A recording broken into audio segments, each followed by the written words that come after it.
ওই যে পৃথিবীতে দাজ্জাল নামক এক ভয়ঙ্কর লোকের আবির্ভাব হবে এবং দাজ্জালের ফিল্ড ওয়ার্ক বোঝেন না, নির্বাচনী ফিল্ড ওয়ার্ক তৈরি করে না, ভোটের আগে কি করে, ভোট যে দিবে ফিল্ড ওয়ার্ক তৈরি করে, কেউ হুমকি দিয়া, কেউ বুঝাইয়া, কেউ জান্নাতের টিকিট দিয়া, যে যেমনি পারে আর কি, নির্বাচনী একটা ফিল্ড ওয়ার্ক তৈরি করে না। সেম ভাবে দাজ্জাল আসার আগেও একটা ফিল্ড ওয়ার্ক তৈরি হবে পৃথিবীতে এবং দাজ্জালের একটা বাহিনী হবে। আপনি মনে করেন না যে দাজ্জাল হঠাৎ করে একদিন আসবে, আইসাই পুরো পৃথিবীর নিয়ন্ত্রণ নিয়ে নেবে। এটা অসম্ভব যে দাজ্জাল আসলো আর পৃথিবীর নিয়ন্ত্রণ নিয়ে নিল। প্রিয় ভাইরা আমার, এই জন্য দরকার পৃথিবীর যত ক্ষমতাসীন থাকবে দাজ্জাল আসার আগে সকল ক্ষমতাসীনদেরকে দাজ্জালের হাতে নেওয়া দরকার আছে না? আমার কথা মনে হয় বুঝেন নাই। আরে ভাই, দাজ্জাল যদি পৃথিবী নিয়ন্ত্রণ করতে চায়, তারেক রহমান সাহেব যদি বাংলাদেশ নিয়ন্ত্রণ করতে চায়, তাইলে বাংলাদেশের যারা বিজনেসম্যান আছে, ব্যবসায়ী আছে, কিংবা আরও যারা বিশেষ বিশেষ ব্যক্তিত্ব আছে, তাদেরকে ওনার দলে টানতে হবে না? যদি ওনার দলে তাদেরকে রাখতে না পারে, সাংবাদিক যদি উল্টি মারে, সেনাবাহিনী উল্টি মারে, কিংবা বিজনেসম্যানরা উল্টি মারে, দেশের আলেম সমাজ যদি পল্টি মারে, তাইলে নিয়ন্ত্রণ করা কঠিন, অসম্ভব। কথা বুঝতেছেন? তেমনিভাবে দাজ্জাল পৃথিবীতে আগমনের মানে বিষয়টা অনেকটা আমরা তো হাদিসে জানছি, হাদিস পড়ি, অনেকে বাংলা পড়ি, অনেকে কিয়ামতের আলামতগুলো পড়ার আগ্রহ থাকে, আমরা জানার চেষ্টা করি কি করি না ভাই? করি না? কিন্তু আমাদের জানার মধ্যে আমরা কি জানি যে দাজ্জাল আসবে, প্রথম দিন হবে একটা বছরের সমান। দাজ্জাল আইসা এক হাতে জান্নাত থাকবে, এক হাতে জাহান্নাম থাকবে। দাজ্জালের কাছে গোশতের পাহাড় থাকবে, খাবারের পাহাড় থাকবে। দাজ্জাল নিজেকে প্রভু দাবি করবে। দাজ্জালের কপালে কাফের লেখা থাকবে, মুমিনরা সেটা দেখতে পারবে, দুর্ভিক্ষ হবে। এগুলোই তো জানি, ঠিক না প্রিয় ভাইয়েরা আমার? কিন্তু আমি যদি আপনাকে জিজ্ঞেস করি, আজকে 2026 সাল ফেব্রুয়ারি মাসের 1 তারিখ, তাই তো? 2026 সালের ফেব্রুয়ারির 1 তারিখ। এখন আগামীকালকেই যদি কানা দাজ্জাল ফেব্রুয়ারির 2 তারিখ পৃথিবীতে আসে, তার সাথে সাথে পৃথিবী কি তার দখলে যাওয়া সম্ভব? কঠিন হবে কি হবে না? এই কারণে দাজ্জাল আসার আগে তার এক বিশাল বাহিনী থাকবে এবং যাদের নিয়ন্ত্রণ তার হাতে থাকবে। ওটা কেমনে? মনে করেন, এই যে এত গুরুত্বপূর্ণ কথা কইতেছে আর এনে একটা কিউ রাইছে, সবাই ওটার দিকে তাকাইতেছে। বাইরে আমার অসুস্থতা নিয়ে আমি কথা বলছি, এই জন্য কষ্ট লাগে মাঝে মাঝে আমার। বলছি তো, আমার যদি পেটে সমস্যা, পীড়া, চলে যাব। প্রিয় ভাইরা আমার, এটা অফ করেন। আমার হইলো আজকে আপনাদের কথাগুলো বুঝবার দরকার আছে এই জাতির। আমারও যদি আগামীকালকে ওই যে এই রিকোর মতো, গাব্রিয়েলা রিকোর মতো উদাও করে দেয়, তাইলে বুঝবেন যে পৃথিবীতে এদের শক্তি কত বেশি পাওয়ারফুল। কিছু করার নাই, কিন্তু আমাদের তো এই জাতিকে বুঝাইতে হবে। এই ইউটিউবারদের মাধ্যমে হইলে অন্তত যতটুকু পারা যায় মানুষের সামনে এটা প্রকাশ করতে হবে। কত বড় দাজ্জালি ফিতনার ভিতরে পৃথিবী আছে এবং অলরেডি দাজ্জাল যে নিয়ন্ত্রণ নিয়ে নিচ্ছে আমাদের, একটা ছোট্ট আলামত দেখাই। আজকে থেকে 10 থেকে 15 বছর আগে, আমার বয়স মাত্র 30, আজকে থেকে 10 থেকে 15 বছর আগে আমার আব্বা একজন কৃষক ছিলেন। আমরা দেখতাম যে আব্বা গোবর টুবর দিয়া, এটা সেটা দিয়া ক্ষেতের সার বানাইতো। কি বানাইতো? নিজেই বানাইয়া নিজেই খেতে দিত, আবার চাষ করত। আমাকে বলেন, এখন কোনো কৃষক নিজে এইভাবে নিজে সার বানায়া কৃষিকাজ চাষ করে? বলেন, চাষ করে? এমনকি যদি পৃথিবীর যে সমস্ত রাষ্ট্রগুলো সার আমদানি করে, বিভিন্ন রকমের সার, লাল সার, সাদা সার, জৈবিক যে সারগুলো, এই সারগুলো যদি বন্ধ করে দেয়, এই সারগুলোর সাপ্লাই চেইন যদি অফ করে দেওয়া হয়, আমার মনে হয় মানুষ না খায় মারা যাবে, কৃষি বন্ধ হয়ে যাবে। সেইমভাবে আজকে থেকে 10 বছর আগে বা 15-20 বছর আগে, মুরব্বীরা বলবেন 20 বছর আগে বিদ্যুৎ না থাকলেও পানির কোনো টেনশন থাকতো? বলেন, সত্যি বলেন, থাকতো? কিন্তু এখন পরিস্থিতি এমন হয়েছে যে বিদ্যুতের মেইন সুইচ যদি 7-8-10 দিনের জন্য বন্ধ করে দেয়, পানির জন্য হাহাকার শুরু হয়ে যাবে। খাওয়ার পানি থাকবে না, গোসলের ব্যবস্থা থাকবে না। এই কথাগুলো কেন বললাম? যে এই যে নিয়ন্ত্রণ একক কেন্দ্রিক, মানে সারের নিয়ন্ত্রণ একক কেন্দ্রিক চলে যাচ্ছে, পানির নিয়ন্ত্রণ একক কেন্দ্রিক চলে যাচ্ছে, বিদ্যুতের নিয়ন্ত্রণ একক কেন্দ্রিক চলে যাচ্ছে, মানে সব কিছু যেন সুইচ কেন্দ্রিক। এই সুইচ দিবে আর সব কিছু বন্ধ হয়ে যাবে, এক হাহাকার শুরু হয়ে যাবে। এই সুইচগুলো সবগুলো দাজ্জালের হাতে নিতে হবে। এটা হলো কিয়ামতের আলামতের একটা বড় অংশ, কি যে দাজ্জালের আগে সবকিছু নিয়ন্ত্রণ নিবে। তো দাজ্জাল কিভাবে নিয়ন্ত্রণ নিবে? পৃথিবীর ক্ষমতাসীনদের নিয়ন্ত্রণ দাজ্জালের হাতে নিতে হবে। পাপিয়ার নাম পাপিয়া জেলে চলে গেছিল। পাপিয়া কিন্তু পাপিয়ার জামাই সুমন আমার সাথে ছিল জেলে। পাপিয়া সুমন এদেরকে মাঝে মাঝে আমার সাথেও আদালতে গারতে তুলতো। তো এদের কাছ থেকে আমি তো কিছু মানে পাপিয়ার সাথে তো আর আমার কথা হয় নাই, দেখা হয় নাই, এটা আবার আজাইরা ইউটিউবার ইয়া দিয়েন না। তার স্বামীর সাথে মাঝে মাঝে কথা হইতো সুমন। তো সুমন তো মাঝে মাঝে গল্প করতাম। তো আমি, আপনাদের মনে আছে কিনা, আমরা তো বোলা জাতি, আবার বাঙালি তো বোলা জাতি, এমন বোলা জাতি যে 4 বছর 9 মাস বাটপারি সিটারি দুর্নীতি সুদ ঘুষ অনিয়ম যা মন চাই তা করমু। হ্যাঁ, যা মন চাই তা করমু, রাস্তাঘাট কালবার সব দখল করমু। 9 মাস পরে তফসিলের মুহূর্তে খালি কয়েকটা গরু জবাই করে আর পকেটে কিছু টাকা মাইরা দিয়া সাফা সাফ, অমুক ভাইয়ের চরিত্র ফুলের চাইতেও পবিত্র। তো এই বাঙালি তো ভোলা জাতি, আমি চিনি। তো আমরা সব যেন ভুলে না যাই। পাপিয়ার কাছে অনেক বড় বড় নেতার গোপন ভিডিও ছিল। এটা কিন্তু আলোচনায় আসছিল, কিন্তু এটা কিন্তু সারা দেশে তখন পাপিয়ারে ধরার পরে যে পাপিয়া কেন অ্যারেস্ট হইলো, পাপিয়ার কাছে কি আছে, এবং পাপিয়া নিজেও বলতে চায়। হ্যাঁ, অনেক নেতাদের শোনা গেছে, ওবায়দুল কাদের কাকুরও কিছু লিঙ্ক ছিল। তো এই উদাহরণগুলো কেন দিচ্ছি, যে পাপিয়া না, কথার কথা এখানে ছোট একটা বাচ্চা, তার কাছেও যদি বাংলাদেশের মনে করেন বিরাট বড় মন্ত্রীর কোনো ভিডিও বা কোনো কিছু থাকে, ভিডিও লাগবে না, ওই ছেলেটা যদি খালি একদিন ওই মন্ত্রীর কোনো কিছু করতে দেখে ফেলে, এই মন্ত্রীর পৃথিবীর সামনে বিরাট প্রভাবশালী হইলেও ওই পোলার কাছে সে কিছুই না। কারণ কি? কারণ সে তো জানে ওই বাচ্চা খালি কইব যে আমি কিন্তু কয়ে দিব, আর কিছু দরকার নাই। ওই বাচ্চা খালি কি বলবে যে আমি কিন্তু বইলা দিব, বাস সে দেখবেন যে ঠান্ডা, বাবা তোর কি লাগবো খালি ক।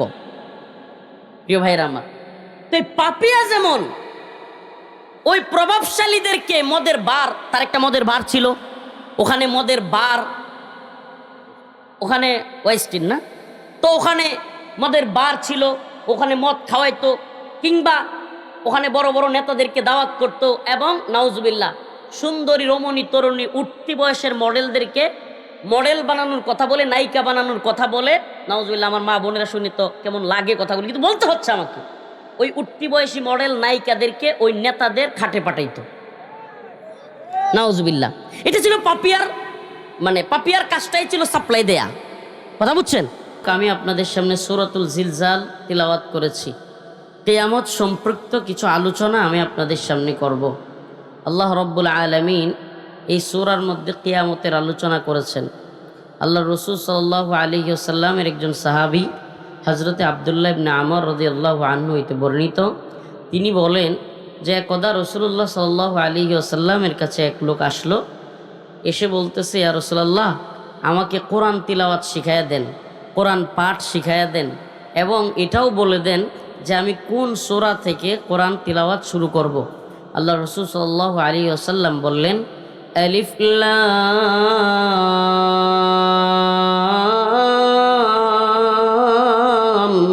রা। আল্লাহ রাসূল বললেন, তুমি আলিফ লাম রা এই সূরা থেকে আলোচনা শুরু করো। আল্লাহর নবীর ওই বৃদ্ধ সাহাবী তিনি আল্লাহর রাসূলকে বললেন, ইয়া রাসূলুল্লাহ, ইয়া হাবিবাল্লাহ, আমার তো বৃদ্ধ হয়ে গেছে, জিহ্বা ভারী হয়ে গেছে, ইয়া রাসূলুল্লাহ আপনি আমাকে আরেকটা ছোট্ট সূরা বলে দেন যেটা থেকে তিলাওয়াত করব। আল্লাহ রাসূল বললেন, ইউসাব্বিহু লিল্লাহ দিয়ে যেই সমস্ত সূরা শুরু হয়েছে ওই সমস্ত সূরা থেকে তিলাওয়াত করো। সাহাবী আবার বলল, ইয়া রাসূলুল্লাহ, ইয়া হাবিবাল্লাহ, এটাও আমার জন্য বড় হয়ে যাবে, আমার ঠোঁট ভারী হয়ে গেছে, আমার জিহ্বা ভারী হয়ে গেছে।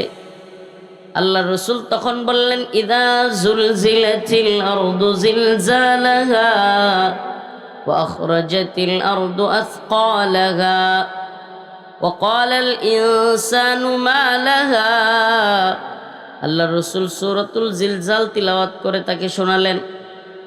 ওই লোক যাওয়ার সময় বলতেছিল, আজকে থেকে মৃত্যুর আগ পর্যন্ত আমি এই সূরাতুল জিলজাল তিলাওয়াত করতেই থাকব। ওই লোক চলে যাওয়ার পর আল্লাহর রাসূল সাহাবায়ে কেরামদেরকে উদ্দেশ্য করে বললেন, ও আমার সাহাবারা, তোমরা জেনে রাখো, যদি এই লোক যা বলেছে মৃত্যুর আগ পর্যন্ত সূরাতুল জিলজাল তিলাওয়াত করবে, তাহলে তোমরা জেনে রাখো সে তার জীবনে সফল কাম হয়ে যাবে। মানে দেখেন, সাহাবায়ে কেরামের মধ্যে সবাই কিন্তু আলেম ছিলেন না, সবাই হাফেজ ছিলেন না, সবাই কারি ছিলেন না, কিন্তু যারা পারতেন না কোরআন তিলাওয়াত, তারা শেখার চেষ্টা করতেন। কি করতেন? চরমভাবে শেখার চেষ্টা করতেন। এটাই প্রমাণ করে যে বৃদ্ধ বয়সেও কোরআন তিলাওয়াত শেখার একটা চেষ্টা করতেন। তো আমার আলোচনা যদিও এটা না, মূল আলোচনা কিয়ামত সম্পর্কে, কিয়ামতের বিভীষিকাময় পরিস্থিতি, কিয়ামতের আলামত এবং কিয়ামতের আগ মুহূর্তে পুরো পৃথিবীর অবস্থা। পৃথিবীতে এমন অনেক জিনিস ঘটছে, এমন অনেক জিনিস হচ্ছে যা আমরা কোনো খবর রাখি না, যার কোনো কিছুই আমাদের জানা নাই, কিন্তু কিয়ামতের আগ মুহূর্তে গোটা পৃথিবীতে এগুলো ঘটবে। আমরা তো জানি বড় বড় কিছু আলামত, আলামাতুল কুবরা,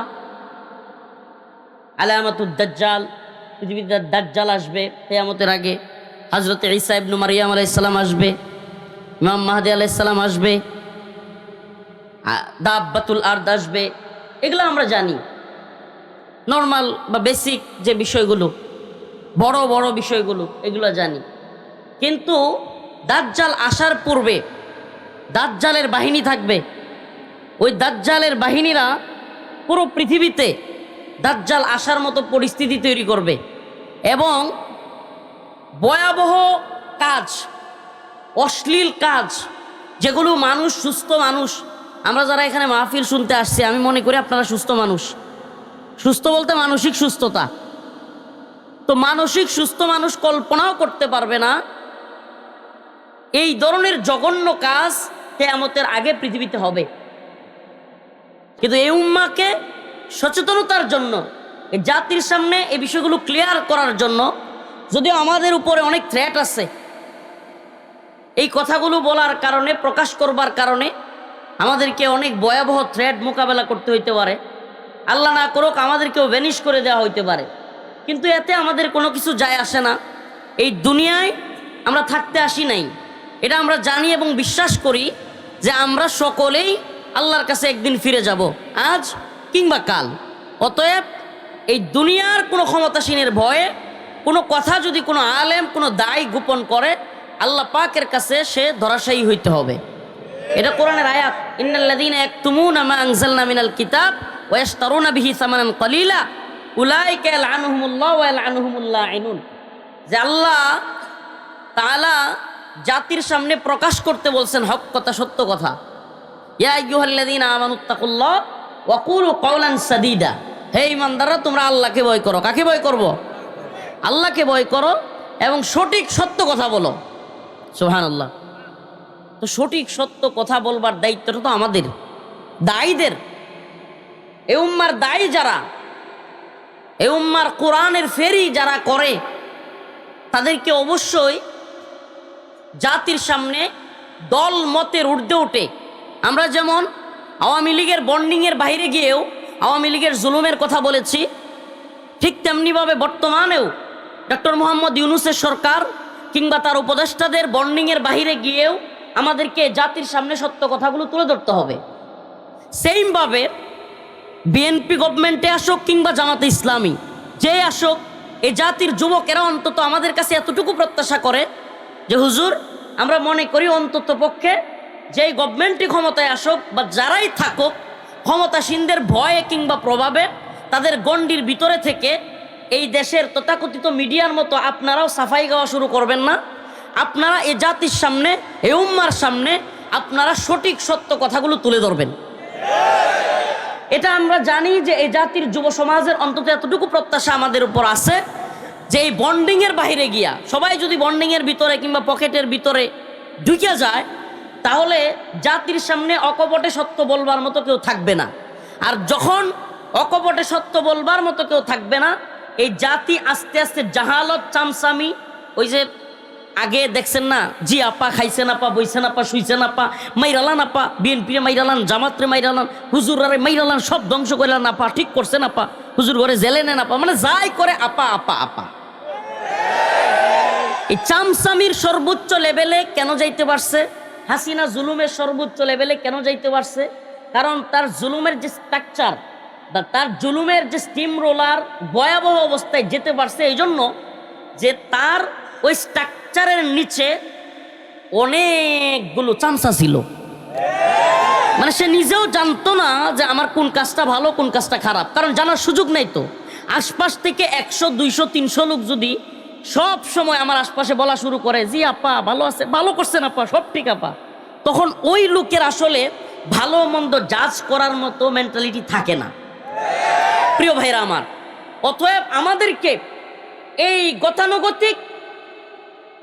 গতানুগতিক সিস্টেমের বাহিরে গিয়ে ভাবতে হবে, চিন্তা করতে হবে।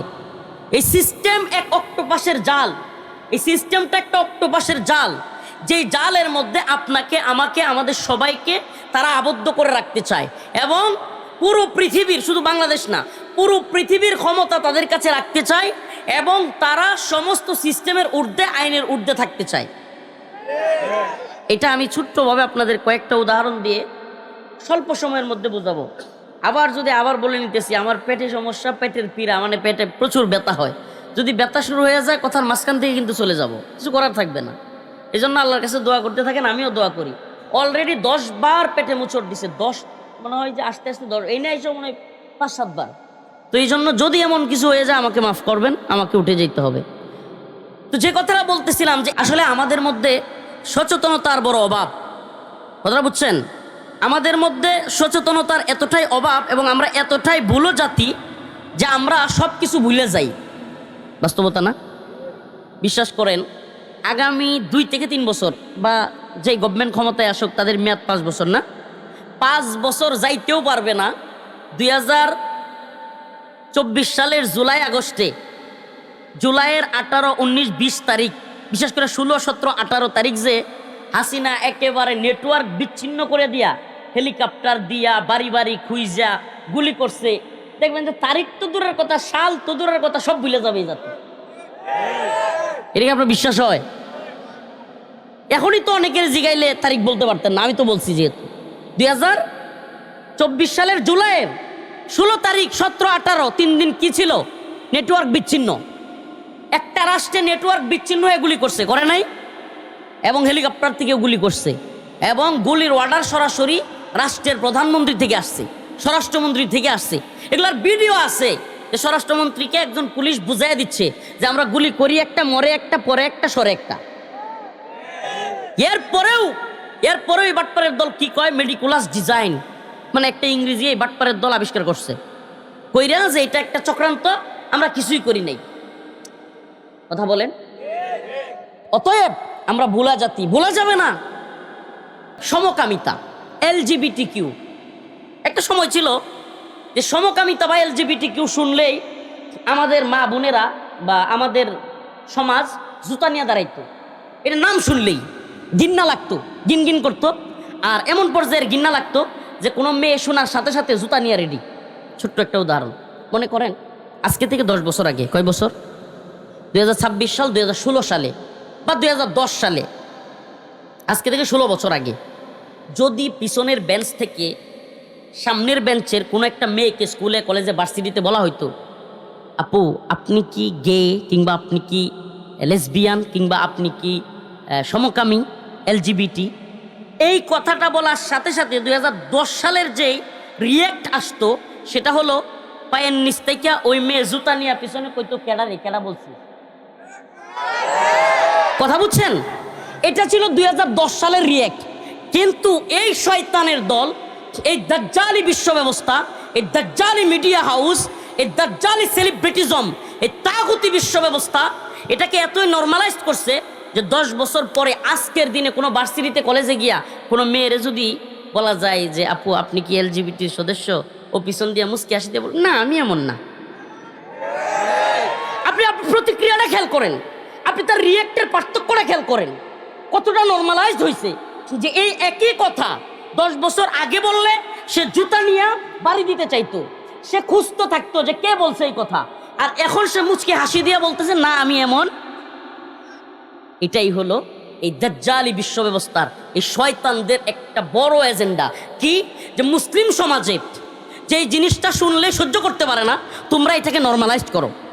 নাউজুবিল্লাহ।